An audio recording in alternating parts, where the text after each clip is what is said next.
Hey, this is Eric. I'm checking in with Science Stuff with Steph, and you're tuned in to the Dope Science Show, so stick around. Hello, welcome to the Dope Science Show with Stephanie Lowe, aka Science Stuff with Steph.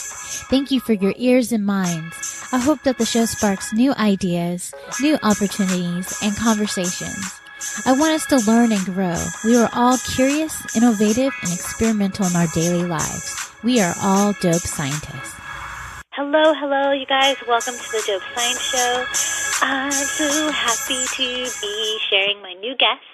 His name is Eric Randolph, and he reached out to me on Instagram because he had a really, really interesting life story that he wanted to share, his story as a scientist.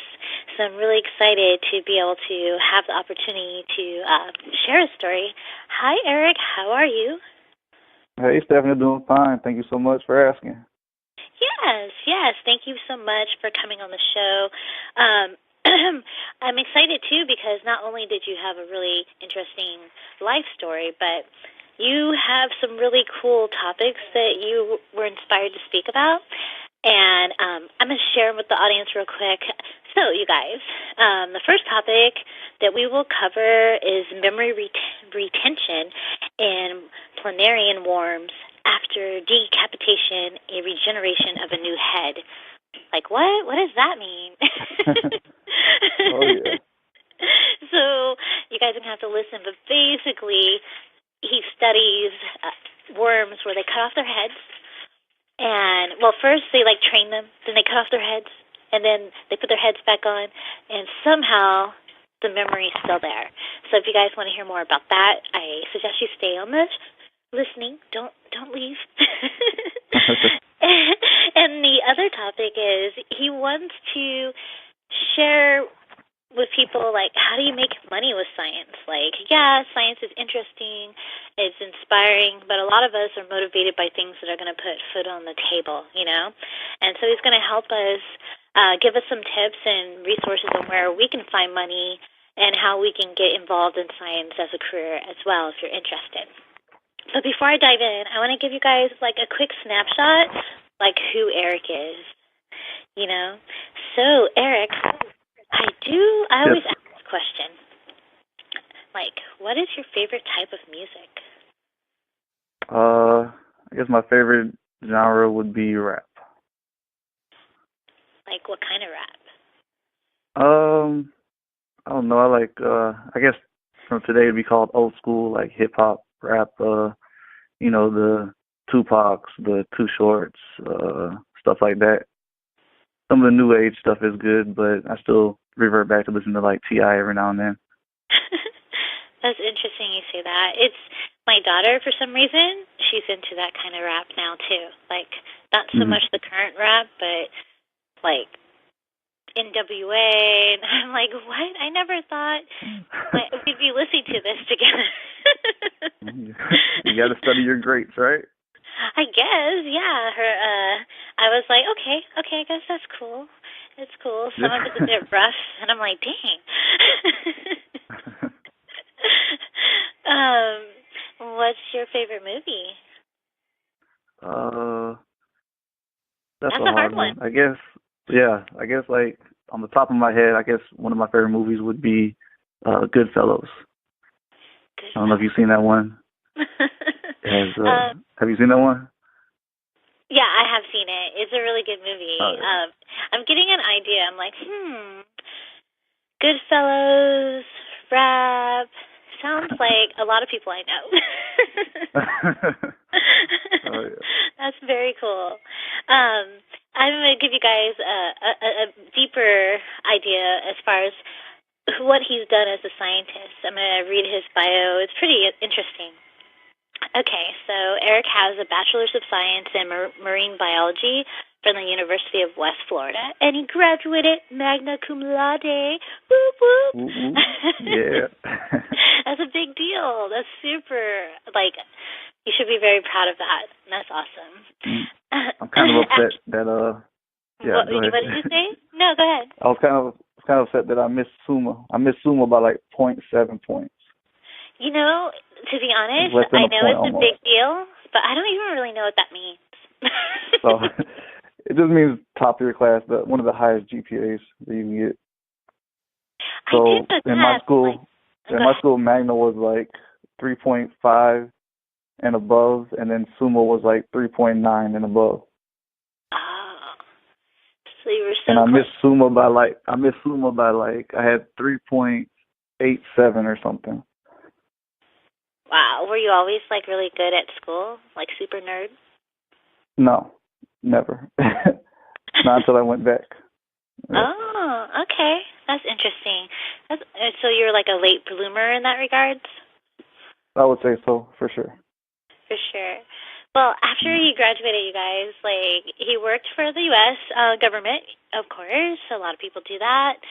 For 3 years as an ecotoxicological researcher for the Environmental Protection Agency, studying the effects of chemicals of emerging concern within the Great Lakes region. What kind of chemicals were you studying? We were studying fungicides. So the main one was imazolil. And basically they're chemicals that you put on crops post-harvest to keep them from, keep fungus off of them. And we're seeing what happens when they have runoffs into the water systems. What did you find out? We found out that they're critical in, what do? They stop a aromatase. They inhibit an aromatase that converts testosterone into estrogen inside the body of, female fish. And by doing that, the female fish will have reproductive consequences, and they won't be able to lay eggs anymore. Oh, wow. At certain doses, yeah. So we planned that out, and we plotted out the mechanism behind that and determined exactly how that happens. So. And you do that so then we can go back to like the industries that are like producing this chemical, and maybe have regulations or, Yeah, most certainly.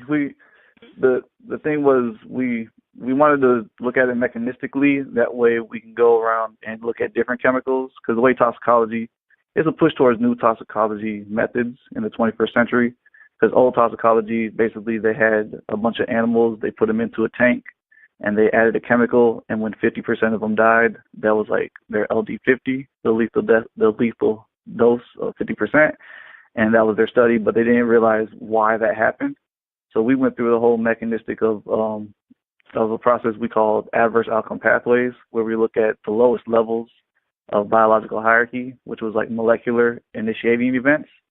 And we saw if we molecularly perturb a system at that level, what that will happen to the cellular level, what that will happen to the organ level, to the individual level, and the population level.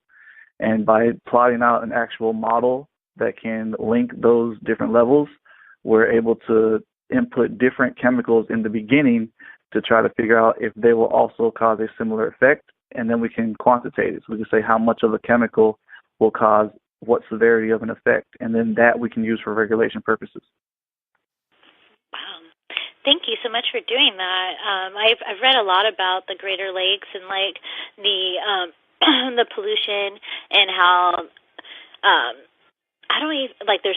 there was an algae overbloom. There's just been a lot of issues with the lakes there. I've never been. Hopefully they'll be better, or there'll be something to visit when I finally go. They're beautiful. I would advise take a trip. They're very nice. Very cool. And thank you for explaining that to us, because, like, I can read the bio, but I don't really know exactly what that means without you giving me a little more feedback. So you're currently, like, studying, you're getting your Ph.D. At the University of Miami? Yes. And what are you studying there? We're studying sea hares. They're called Aplysia californica. They're actually from California. So we catch them wild caught from California, and we ship them over here to Florida, and then we raise them, and we're doing nervous system studies on them. And you said the California Sea Hare. What does that mean? Is it a rabbit? Yeah, it's an aquatic animal. It lives in like intertidal areas, like the rocky shores, and it's basically it's a mollusk. It's a gastropod, so it's a snail, but it doesn't have a shell, so it looks like a slug, and it's related to the squids also. So its defense mechanism is the ink. So it has a very dark purple ink that it shoots out if it's disturbed. Mm. And they're really cool. They start off microscopic, and then they grow to be about like 5 to 10 pounds. Wow, that's big. That's big. And it all happens within a year, so it's awesome. Wow, and that's very, very interesting. You also mentioned that you are well published 6 times in like scientific literatures, and you've presented novel research at international conferences, and you've done all these amazing things. And you're also a high school dropout and a 2-time convicted felon, and you don't have the right to vote or serve on a jury. Like, do you feel? How does that affect you? How do you feel about that contrast between what people would look at as success versus what people would look at as a failure? Well, I hate the fact that stripped of my civil liberties. Like, I wish that was different, and I'm a big advocate for bringing back the right to vote for people who have been accused or convicted of crimes.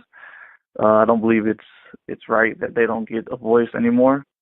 But besides that, I love it. I love the fact that I was able to come out of such a what people would call a negative situation and be the underdog and able to, bounce back from that and continue on with education. Like, education literally saved my life. Like, if it wasn't for education, like, who knows where it would be, like dead or in jail, you know what they say? So I'm very happy that this is an avenue that I can take. And when in this avenue, basically your credentials speak for themselves. So for the past couple of years, I haven't had to go on a job interview. I haven't had to actually meet face to face with people. I speak over the phone with them for sure, but like, basically my credentials outweigh, they basically speak for themselves. So I feel good about it. I'm trying to inspire others to do the same thing, show them that, just because you might have been in a bad situation, you don't need to be stuck there. That doesn't need to determine who you are as a person.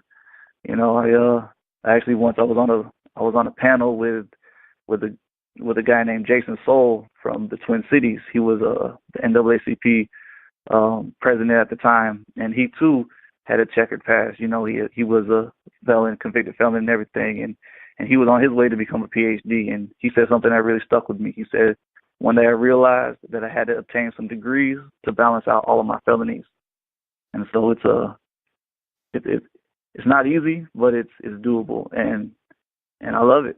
I love doing it. I love breaking stereotypes. I love proving people wrong. It's something that just makes me happy.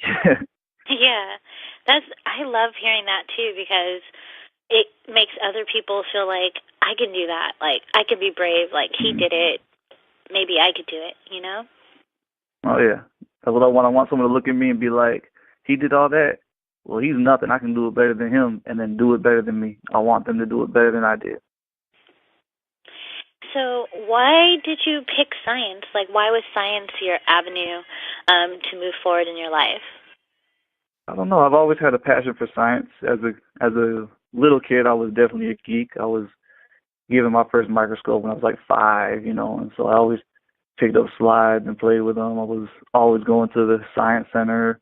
My mom was big into taking me there, and I lived in Central Florida, so we weren't that far from Cape Canaveral, which was the Space Coast, and so spent a week in space camp, and we used to go over there and look at the shuttles and everything. So science was always something that really stuck with me, and I never knew there was a career in it though until I went back to school. It's funny you said that you were like into science and and sounding to me a little nerdy, but when I asked you earlier, you're like, oh no, I wasn't a nerd at all. Well, I guess like in my teenage years, I kind of rebelled, So you switch up. And the neighborhood I grew up in, it wasn't really cool to say you were smart, Like the smart kids got beat up and picked on. So you know, you had to be like, no, I don't know anything. Yeah. So. And so I know what you mean. I remember in high school, I would, well, not even just high school, I think throughout school, I was smart, but I would, downplay it, and I didn't want people to know, think I was a nerd, and I didn't want to do nerd things. And I didn't realize, and I was so bored in school because I chose to not do nerdy things. I was in classes where they didn't really teach you, so I'd just be chilling, Oh, yeah. And it was so horribly boring, and only later did I find out, oh, the nerd things were the fun things. Yeah, I definitely played the gambit at school too. When I was young in elementary, I was tested for gifted, and then I put in the honors class when I started middle school. But then at that point, it wasn't cool to be smart. So then I went from honors to SLD classes, low learning disorders, in high school, to just not even caring anymore. And I would tell people I don't know, I was just saying, oh, this high school, it's not teaching you anything. I know everything that I need already. Why do I need to go to school? And so basically I dropped out.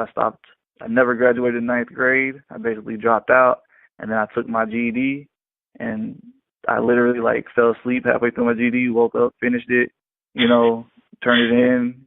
They said, oh, you passed, you can go to college. And I'm like, why would I want to go to college? No way. And I just went and I lived my life for the next, I don't know, 7, 8 years. Okay, I could see that. I can definitely see that. That could have happened to anyone. That probably happens to a lot of people when you hear why they left. It just didn't feel. It's almost like I don't want to sound like I'm accusing you of anything, but it's just a thought I'm going with. It's almost as if when we want to fit in and not be nerdy and we want to be cool, it's it end up changing your path. It directed you in the wrong direction, and it was a choice you made, but not realizing the consequences of pretending or acting a certain way. Yeah, I could totally see that for sure. Yep. Yeah. I totally agree. Very interesting. So, with given all that, once you decided to come back to school, how did you get your foot in the door? How did you know where to start? Well, I had no idea what to do.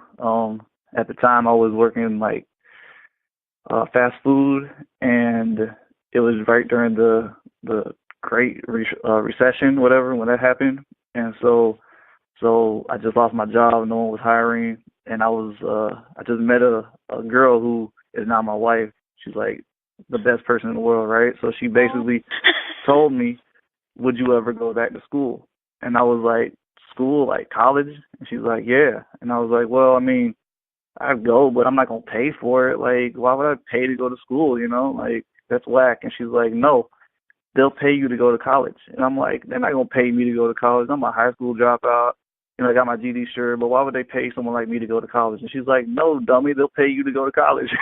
And I was like, yeah. I was like, show me. And so literally she typed it up, looked it up, At this point I was 25, so I wasn't under my parents' income anymore. And so it was FAFSA, financial aid, everything. And literally my first semester, they paid my tuition, and I had $2,000 left over, just my money, after I signed up for college.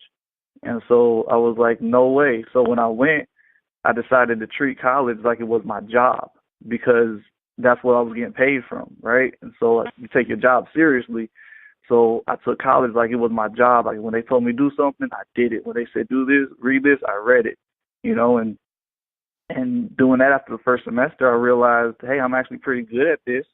And so I just kept going. And then every semester after that, I get a little more money, to go to college, and then if grades were good, you get a little bit of scholarship and stuff like that. And so that just put me on my path. And I didn't realize science was even a thing until I took a class in college called career development. Yeah, career and development. And they taught you different things you could do. And one of them, it showed people diving and taking pictures of fish and doing studies on fish, and I'm like, no way, you can get paid to do that? I was like, that seems like the easiest, funnest thing to do in the world. Why not? That's what job I want to have. I want to go dive and take pictures of fish and get paid for it. So that's why I went for marine biology. Like, growing up, no one ever told me you can get paid for that. I thought people had to take pictures and then try to sell the pictures, you know? But no, you can get paid, and they'll give you the equipment to go do this stuff. Like, that's amazing. That was a whole new shift of mind frame for me growing up. So. Wow, that's amazing, because I know, like, from, I worked at, like, Del Taco. I had to apply for everything, and I remember, some of my peers who didn't go to college, they were just like, I can't pay for that. Like, they just didn't see, like, a clear roadmap on how do I do that, and it doesn't sound like a lot to have $2,000 left over, but from my experience, that was a lot. I was poor, but it was like I was able to focus on my studies, and and everything else was taken care of, Oh, yeah. I'm a big advocate for investing in yourself. So, like, I used to take a lot of student loans, and I still do. I take multiple student loans, and yes, that is putting me into debt. And yes, eventually you'll have to pay that back for sure. But there are ways around that also. But the thing with student loans that I was told by someone very close to me was you have to be able to invest in yourself. Like, there's a lot of people that go into debt for multiple things, like a car, right? People will go into debt for like a $30,000 car. People will go into debt for like $100,000 house. Like, why would you not invest in yourself and go into debt for your education? Because at the end of the day, when you can't pay your car note, guess what? It gets repossessed. When you can't pay your mortgage, guess what? Your house gets foreclosed and you no longer have a house. When you can't pay your student loans, they can't take your degree from you. That's yours. Right. So there's no way, there's like no downside what I can see from that. And at the end of the day, after everything is said and done, after I'm in debt, but I have my degree, I'll either make something out of myself and I'll gladly pay it back every penny, or you won't, It's like, it's just simple as that. But they still can't take away your degree. Like, that's yours. It's true. And there's programs, like I did AmeriCorps, and AmeriCorps was like the domestic Peace Corps, and I would like work for them, and they paid me to work for them. And then after my contract was finished, they gave me like an additional $3,000 to use towards like my student loans or whatever else I want to do towards education. And then there's what is it, loan forgiveness, if you for programs to say you want to be like a science teacher or something like that. There's all kinds of programs. Yeah, people don't understand that. Like, you got to read the fine print sometimes, because there's also the income-based repayment. That's what I was on for a long time, and I was doing very well at the government, at the EPA, but I was still on an income-based repayment plan, and it was only $50 a month. And the thing with that is, even though it's only $50 a month, you're never really paying off your loan. But at the end of 20 years of on-time payments, they will forgive the remainder of your loan. What? I didn't know that. Yeah. I know. People don't know this. They don't tell you these things. They do not tell you these things. These are the things you need to read into and data mine and find out ways to move around it. Yes. I did not know that, because I've been on and off. I've been steady on paying them on time for years now, but when I first graduated from college, like, I wasn't always able to pay them on time.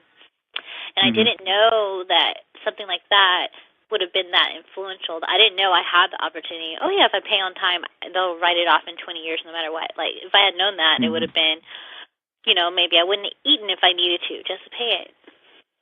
Yeah. And with income-based, it's like, if I never made any more than I made at that time, my payments would never be more than $50 a month. Yeah. So you're going to have to give me, tell me details so I can put in the story notes, like what that's called and where people can find that. Sure. I can email you as much information as I can find. Yep. Cool. I had another question. With you doing what you've done and your wife, your awesome wife, inspiring you, Do you feel like you've influenced others around you to go back to school or look at science? Yeah, most definitely. I got friends back home right now who just got done doing like prison terms and everything, and they've seen how far I've come, and they're on it. They're ready. Like, I got a friend just came home and he's signing up for college right now, and I have another friend, like, he just witnessed what I went through, and he's like, man, I remember us way back in the day. He's like, that's awesome. And he's in school now. So there's a lot of people who, they definitely tell me when I come around, like, oh man, you're motivating us, whatever. And but then there's some who actually go a step further and like do what, either follow along or find some other avenue that they're really into, and go through it. Because a lot of times, you go home certain areas and you see the same people and they're doing the same things. Like, they haven't changed. They're in the same predicament. They're in the same spot doing the exact same thing they were doing 5-10 years ago. But people see me, like, and I've definitely influenced some people, yes. That's awesome. I also volunteered at like community actions, and I try to, teach underprivileged people. I tutor a lot underprivileged people for GED classes, trying to get them to do something also. So good for you. Yeah. You're making the world a better place. Dude, I know you're doing it just as a human being, but it's still awesome. Yeah.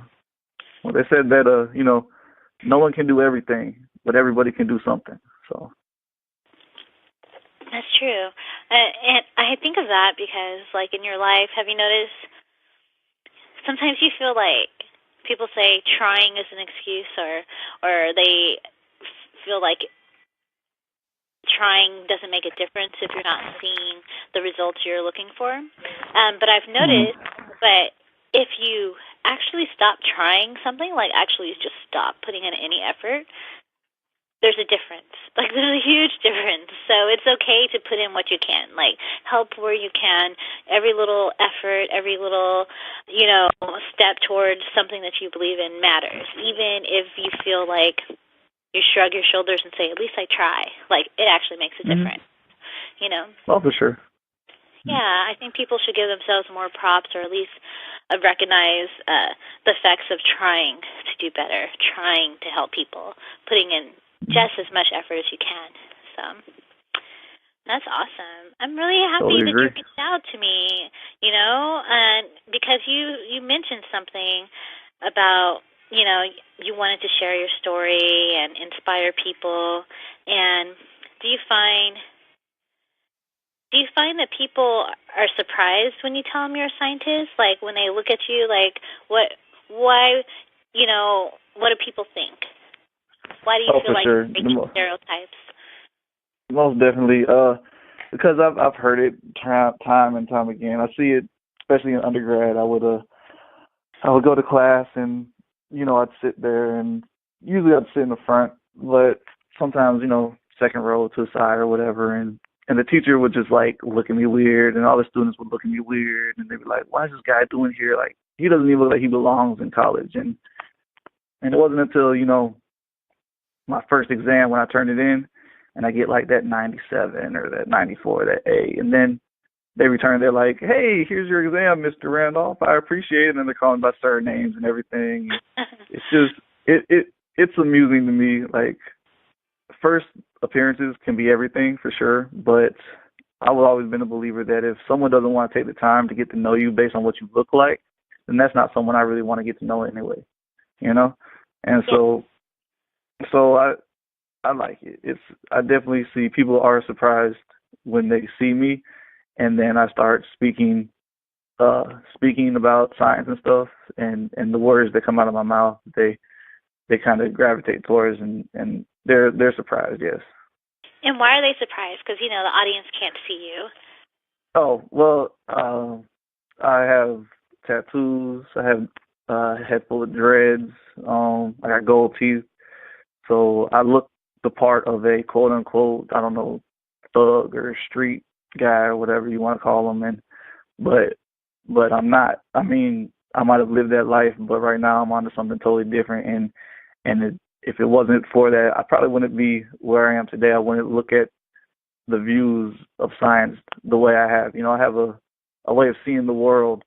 People like me have a way of seeing the world that regular scientists or people who haven't been through that stuff don't. And so we bring a new perspective to the sciences, that some people might not get. And so I think it's beneficial that, especially in the what's called job or whatever field of science, that we get views from all different types of cultures, all different types of people, Yeah. Keep it unbiased. Exactly. I think everything actually is biased. I think everyone is biased inherently or naturally, but I think we can't help that. And so having a diversity of views and a diversity of backgrounds helps us, It helps create a more balanced overall perspective, Mm-hmm. I think... I totally agree. I think, what was I going to say? So I would assume is that what motivates you to not change your looks? Like a lot of people, once they have a career change, they would feel like, I can't wear dreads. I got to get rid of the gold teeth. Like, it has a purpose for you beyond fashion, or? Yeah, thanks for bringing it up. I totally forgot. But most definitely, I wanted to show people that they don't need to conform in order to get the part. Like, most people are worried, I need to cut my hair in order to get a job, or I gotta get rid of all my golds or get rid of my tattoos before I go get a job. Like, I want to show people that you do not need to conform in order to make something out of yourself. Like, you are the goal. You are the prize. Like, these employers, the job is not the prize. You are the prize. You make the employer what they are. And so it doesn't matter what you look like. It's basically just your character and your credentials is what all that matters nowadays, especially in the field that I'm going into. Yeah, man, that's exciting. That's really good. I hope you guys keep your dreads and your locks and, like, your whatever you got going on. Just be yourselves, Very cool. Do not conform. I'm very anti-conformist. Be a rebel, right? Yes. Being a rebel, like, if I was to talk to you in a coffee shop and you told me, during the day I, like, take earthworms, cut their heads off, and then I do experiments to see what they remember, I'd be like, what? Can you tell us a little bit more about that? I'm interested. Tell us about that. This wasn't actually a study that I actually did, but this was a study that came out, when did it come out? In 2013, and they actually had these worms they're called planarians, and a lot of people have seen them in, like, high school sciences or whatnot, and you can basically cut the worm in half, and it'll grow two worms. And so they wanted to see if they could train these worms and cut the worm's head off, which actually contains his brain region, cut his head off and see if the section of the worm that didn't have the head will grow another head for sure, and then if it will remember what the other worm knew, And so that's basically what they did. They trained it on a plate to feel, it searches for food on this plate, and part of the plate is, like, bumpy, and it doesn't like the bumpy area, and it trained it that there's no food over there, so it won't go to the bumpy area. And then they'll cut the worm's head off, and then it regrows the head, and then they place it back in the tube, and then they try to see if it remembers not to go on the bumpy area. And they found out that it did remember. So even the loss of a brain and the regrowth of a brain, where we believe all of our memories are stored, shows that actually these things do remember, even when their brain's completely gone and they grow a brand new brain. They still remember their old teachings. That's crazy. That's so... Well, I'm still thinking of, like, two things. First of all, take one worm, cut it in half, and now we have two individual worms. Like, what? Like, yep. Two different personalities, or are they clones? No, they definitely have their own personality, but they're clones. They are genetic clones. They're the same worm, but they will act different because now they're two of the same, but they move differently at this point in time, But that's so crazy. What if like, are they genetically the same? Like, are they, like, identical twins? Yeah, they are. They are. Yep. It's like earthworms do the same thing. If you cut an earthworm in half, it can grow back both sides, and they'll have two earthworms, and they are genetically the same. Doesn't mean that they'll do the exact same thing and mimic each other, but after they're cloned, quote unquote cloned, but they are genetically the same, yes. But now And you're so adding that, another layer by saying they might even share the same memories. yeah, because that goes into where is memory stored. So is memory stored in our brain, like we believe all our memories are just in our brain? These beg different, right? They say that, okay, memory isn't just stored in the brain. Maybe it's stored in other parts of your body. And they hypothesize it's in your RNA, it's in your genes. Like there's memory within your genes itself, and not so much changing the letters of the gene, but something they call epigenetics, which is using histones to basically to roll up certain parts of your gene and to unroll other parts of the gene, and they can roll it in a certain way, I guess, to where it retains memory. And each cell of your body contains the same genes as every other cell. Can we go back for a second? When you said epigenetics, did you say epigenetics? Yes. Okay. Epigenetics. So epigenetics, what exactly is that? So my understanding of epigenetics is that it's a change in your genome that has nothing to do with switching the base pairs. So as your DNA, you have the ATGCs, the bases, the 4 bases of your DNA, and then so they stay the same. So when your genes change, like when you have babies, like they'll change. You'll get half of the genes from your mom, half of them from your dad, and your actually genome will change. The letters in there will change, the base pairs. They will change. But epigenetics doesn't change the base pairs. What it does is it uses these proteins called histones that wrap around your DNA. And so when the DNA wraps around the histone, it makes it so that it cannot be translated from other proteins to make like RNA and stuff. So you're like hiding parts of your gene, basically. Your full genome, you're hiding parts with these histones. And then you're opening some parts because some histones, they open up. And so epigenetics is the changing of your genome without changing the base pairs, but by using histones to roll up and hide or unroll and show other parts of your genome. Oh, wow. That's amazing. Wow, I didn't know that. That's really cool. I didn't know that. I always do. That's just my understanding. I'm sure someone else can explain that better. Maybe I have a little bit wrong, but that's what I understand. Yeah. Yep. So you're thinking maybe your memories are connected with epigenetics? Yep. With that's what they're pointing at, that there's certain parts of your genome, like non-coding regions, that are basically just a bunch of base pairs that we believe don't do anything because we haven't figured out what they do. Basically, they're not an actual gene that expresses something that'll make you do something, but they're just there. So they call them non-coding regions. But maybe these non-coding regions, they get affected by histones. They get wrapped up and unrolled and stuff like that in different ways. So maybe within these non-coding regions is a place to house memories.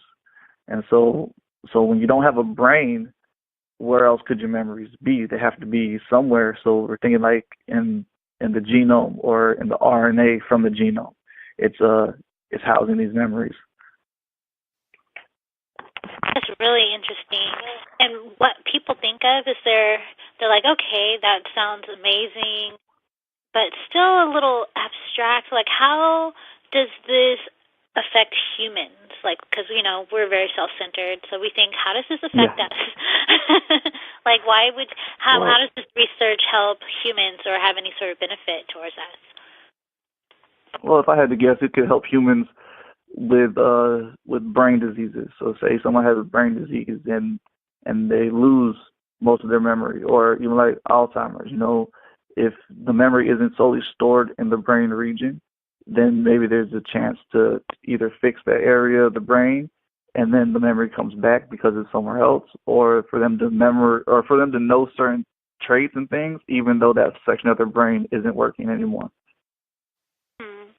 So I'm trying to think about that. So, like, possibly when you have brain damage, like actual physical damage to the brain, if we know that the memories it can be stored in another, like outside of the brain or in different tissues in our bodies, or like maybe you can regenerate them after the brain is healed by maybe like stem cell treatments or something like that, because, stem cells. That's what I'm thinking.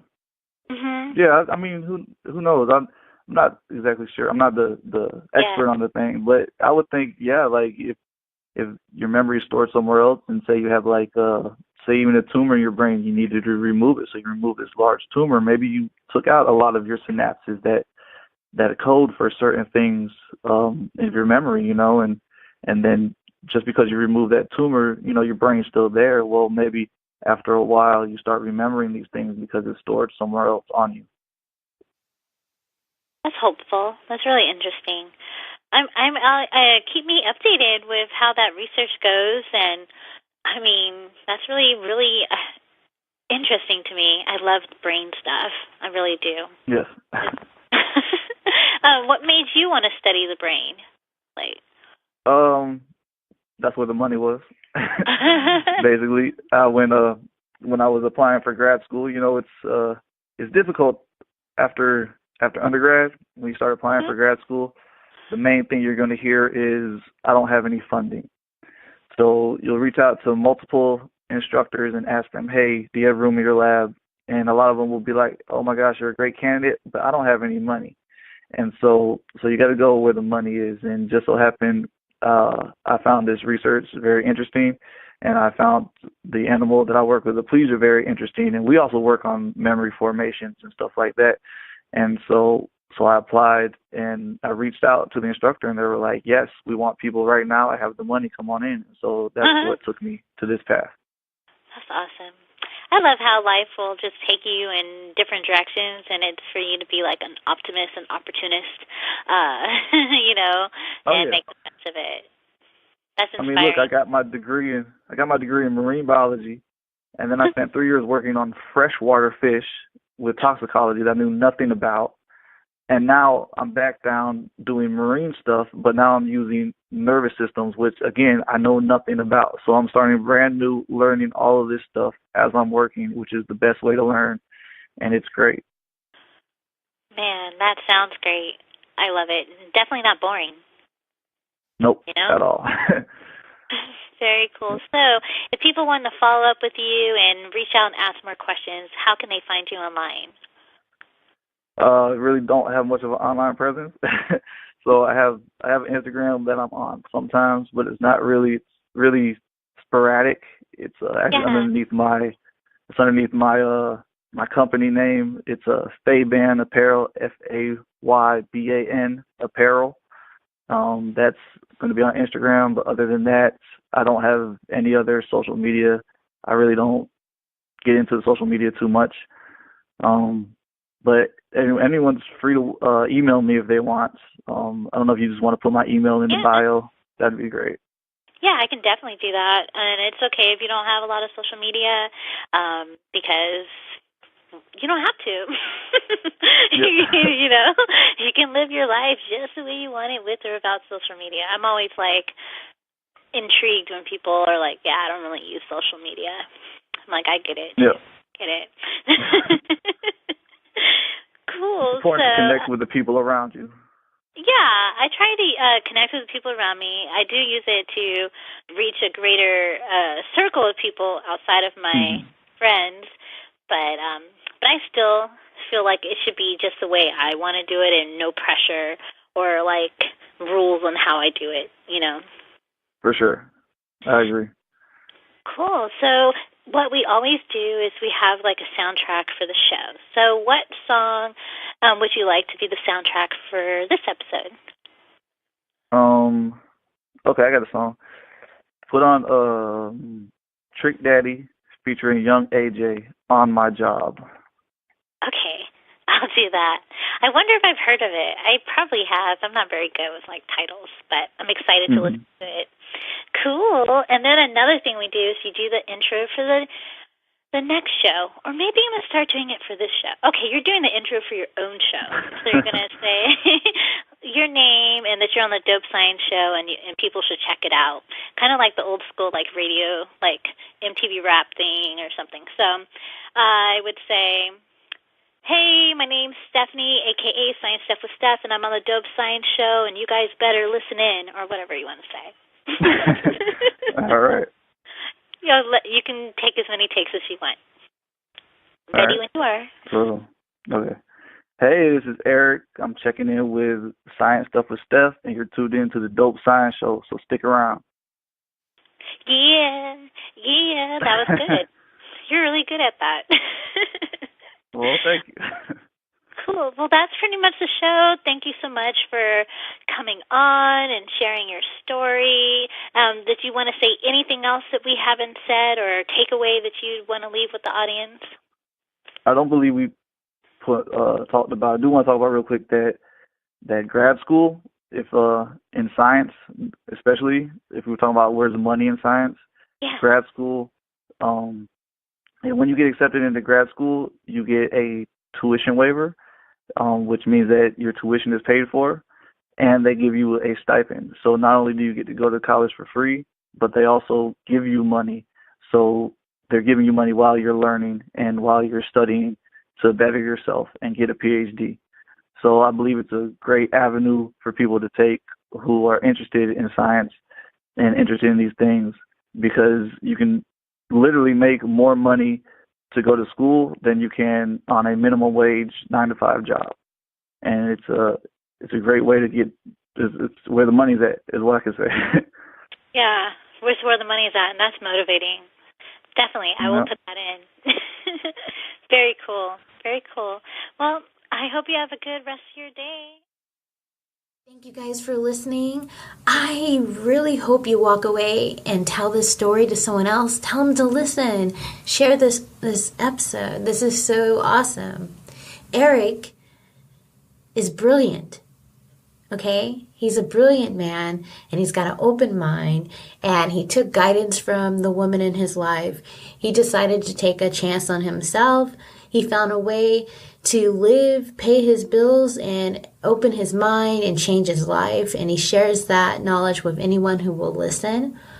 He faces oppression, and he resists through activism by just being himself, his fullest self. And he doesn't conform and try to look a certain way and sound a certain way, because he wants to stand out as a symbol of freedom in his expression of himself. And the best part about all that is he's just like you and me. We all have our challenges. We all have narratives that people don't expect us to change. And he found this brilliance. People think, well, he's brilliant. And it's like, he had to find his brilliance. And that's pretty awesome. Let me know what you guys think. Share your story if you got stories. Refer more people with stories to me who are doing really cool research and want to talk about their lives in science. I mean, think about this for a minute. Our memories may be in other cells beyond our brain cells. Isn't that cool? And transplanting, you can transplant those memories to other organisms. I mean, to me, that's just trippy.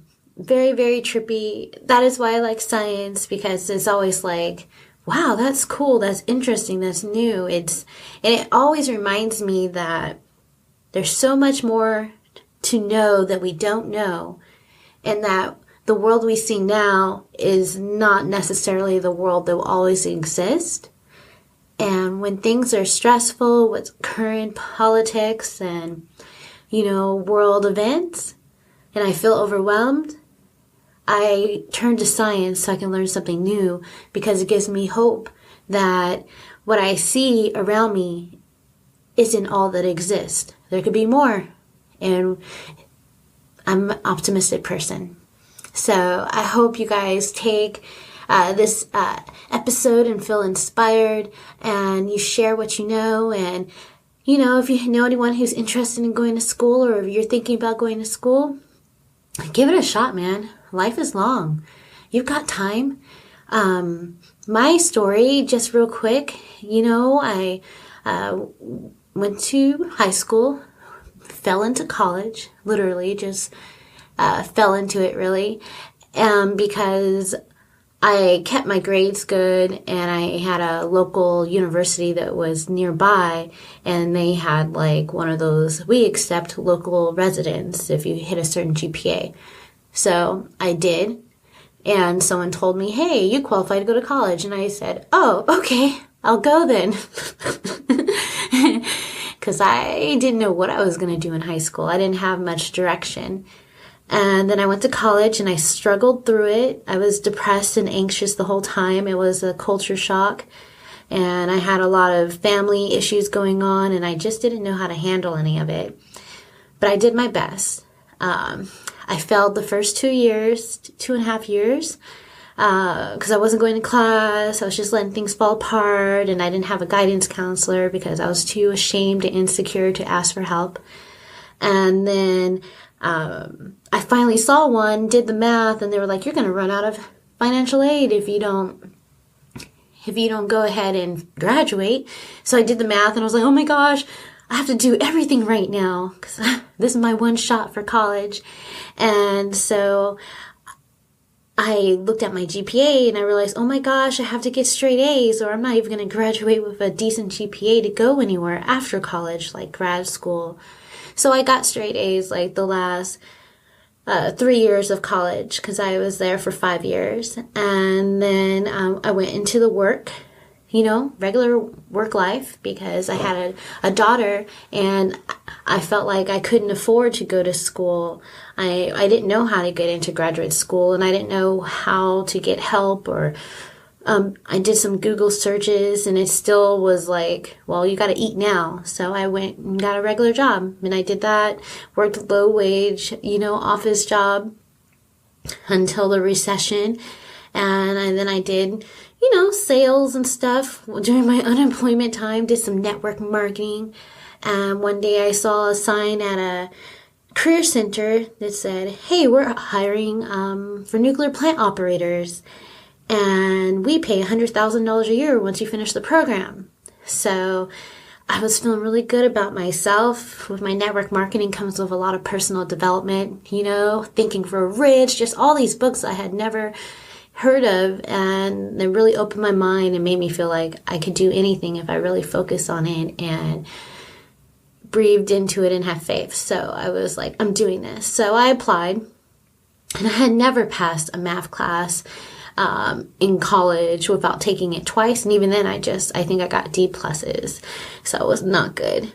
And, but I just went for it, and I was pretty confident and hopeful and optimistic. And we had YouTube now. So I just went on YouTube and read all these quick cheat sheets on how to do math.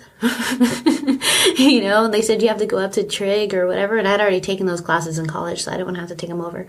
So long story short, I'm really good at cramming. So I crammed, and I had to write an SSA, and I had to interview, and I'm good at interviewing, and I'm good at essays, and so it worked. I got in. And they gave me the money to go to school, and I had to work. But long story short, I hadn't been in college in 5 years in between that time. So from graduating from college to going back to college, my local community college, to take nuclear plant operations and learn about nuclear science and thermodynamics and calculus, and chemistry. It was kind of insane, but I really loved it. I found that I really enjoyed learning. And I'm not currently in the field, but you guys know I'm into science, and it's just something that stuck with me, and I just love it. I love the endorphin of learning new things. So this fits the bill.